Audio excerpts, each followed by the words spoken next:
स्वागत आहे आपलं सर्वांचं आजच्या एका नवीन व्हिडिओमध्ये। तर बघा, मुख्यमंत्री माझी लाडकी बहीण योजनेचा वाटप जे आहे ते 20 जानेवारी 2025 पासून जो आहे तो सुरू झालेला आहे।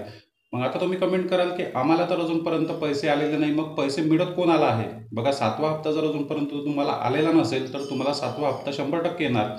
मग 20 जानेवारी पासून वाटप कोणाला सुरू झाला हा प्रश्न तुम्हाला पडलाच असेल।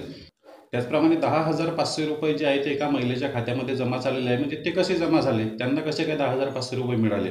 तर बघा, ज्या महिलांचे पैसे पेंडिंग होते, पेंडिंग कशामुळे होते? कारण त्यांचं डीबीटी आधार सीडिंग हे ॲक्टिवेट नव्हतं। मग डीबीटी आधार सीडिंग ॲक्टिवेट नसल्यामुळे त्यांना कोणत्याच टप्प्याचे पैसे मिळाले नाही, त्यांना त्याबद्दल माहिती नव्हती। मग व्हिडिओ पाहून त्यांना माहिती मिळाली की डीबीटी आधार सीडिंग ॲक्टिवेट करावं लागते, बँकेमध्ये अर्ज द्यावा लागतो किंवा पोस्ट बँकचं अकाउंट काढल्यानंतर ऑटोमॅटिक डीबीटी आधार सीडिंग ॲक्टिवेट होऊन जाते। ज्या ज्या महिलांनी डीबीटी आधार सीडिंग ॲक्टिवेट केलं त्या महिलांना टप्प्यानुसार त्यांच्या खात्यामध्ये पैसे जमा झाले। ज्या महिलांचं डिसेंबरपर्यंत सुद्धा डीबीटी आधार सीडिंग ॲक्टिवेट नव्हतं त्या महिलांना डिसेंबर महिन्यामध्ये सुद्धा एकही रुपया त्यांच्या खात्यामध्ये जमा झाला नाही। मग आता 20 जानेवारीपासून पैसे कोणत्या महिलांना मिळत आहे? तर त्या महिलांना मिळत आहे ज्यांचं डीबीटी आधार सीडिंग डिसेंबरपर्यंत सुद्धा ॲक्टिवेट नव्हतं, पण आता त्यांनी जानेवारी महिन्याचा जो काही 7वा हप्ता आहे तो येण्याआधी त्यांनी डीबीटी आधार सीडिंग ॲक्टिवेट करून घेतलं। कारण प्रत्येक जिल्ह्यामध्ये असे पेंडिंग अर्ज होते ज्यामध्ये डीबीटी ॲक्टिवेट नसल्यामुळे पैसे पेंडिंग पडलेले होते। सर्वात आधी त्या अर्जावर जे आहे ते पैसे टाकले जात आहे। 20 तारखेपासून जे आहे ते शासन जे जुने अर्ज आहे ज्यावर अजूनपर्यंत पैसे टाकले नव्हते, मग आता डीबीटी आधार सीडिंग ॲक्टिवेट झाला आहे का? तर त्या अर्जावर आता सर्वात आधी पैसे टाकले जात आहे। त्यानंतर ज्या महिलांना पूर्ण पैसे डिसेंबरपर्यंतचे मिळाले त्या महिलांना जानेवारीचा हप्ता त्यांच्या खात्यामध्ये नॉर्मली जमा होणार आहे आणि 25 तारखेपर्यंत सुद्धा तुमच्या खात्यामध्ये पैसे येणार आहे। तर बघा, आता जुलै महिन्यापासून तर जानेवारी महिन्यापर्यंत सुद्धा पैसे मिळालेले आहे आणि 10,500 एका महिलेच्या खात्यामध्ये जे आहे ते जमा झालेले आहे। बघा, या ठिकाणी मी तुम्हाला SMS स्क्रीनशॉट दाखवत आहे आणि हे जे 10,500 रुपये 7 महिन्याचे एकत्रित पैसे आले हे लातूर जिल्ह्यातील एका महिलेला आलेले आहे।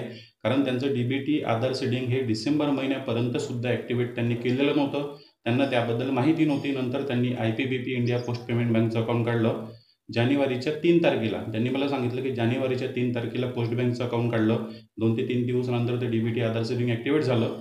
नंतर आता त्यांना बघा 22 तारखेला जे आहे ते त्यांच्या खात्यामध्ये 10,500 रुपये दुपारी 1 वाजता जे आहे ते जमा झालेले आहे। त्यांनी त्याबद्दल SMS सुद्धा आला आहे आणि त्यांनी मला स्क्रीनशॉट सुद्धा व्हॉट्सॲपवर टाकलेला होता। त्याचप्रमाणे आणखी काही बहिणींना सुद्धा 10,500 रुपये आलेले आहे। बघा, दीपक सरचे व्हिडिओज म्हणून एक यूट्यूब चॅनल आहे, त्यांचे व्हिडिओ मी सुद्धा पाहत असतो। लाडकी बहीण योजनेवर भरपूर व्हिडिओ टाकतात आणि त्यांच्या व्हिडिओवर सुद्धा आज कमेंट आलेली आहे की सर 10,500 रुपये जमा झाले आहे। बघा, मग कमेंट केली याचा अर्थ जमा झाले असणार, खोटी कमेंट कोणी करणार नाही आणि पैसे जमा झाले म्हणून सांगणार नाही।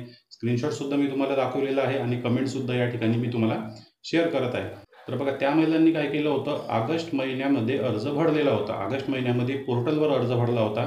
कारण जुलै ते ऑगस्टपर्यंत 2 महिन्याची अवधी फक्त अर्ज भरण्यासाठी देण्यात आलेली होती। त्यानंतर सप्टेंबर महिना वाढवण्यात आला आणि ऑक्टोबर महिन्याची 15 तारीख वाढवण्यात आली अर्ज भरण्यासाठी। नंतर ऑगस्ट महिन्यामध्येच त्यांचा अर्ज जो आहे तो अप्रूव्ह झालेला होता। पण ऑगस्ट महिन्यामध्ये अर्ज अप्रूव्ह होऊन सुद्धा त्यांचं डीबीटी आधार सीडिंग ॲक्टिवेट नव्हतं आणि त्यांना त्याची माहिती सुद्धा नव्हती की डीबीटी असल्याशिवाय आपल्या खात्यामध्ये पैसे येणार नाही। बघा, आता एकत्रित त्यांना त्यांच्या पोस्ट बँकमध्ये 10,500 रुपये जे आहे ते 7 महिन्याचे जमा झालेले आहे। कारण त्यांचा अर्ज ऑगस्ट महिन्यामध्ये अप्रूव्ह झाला होता।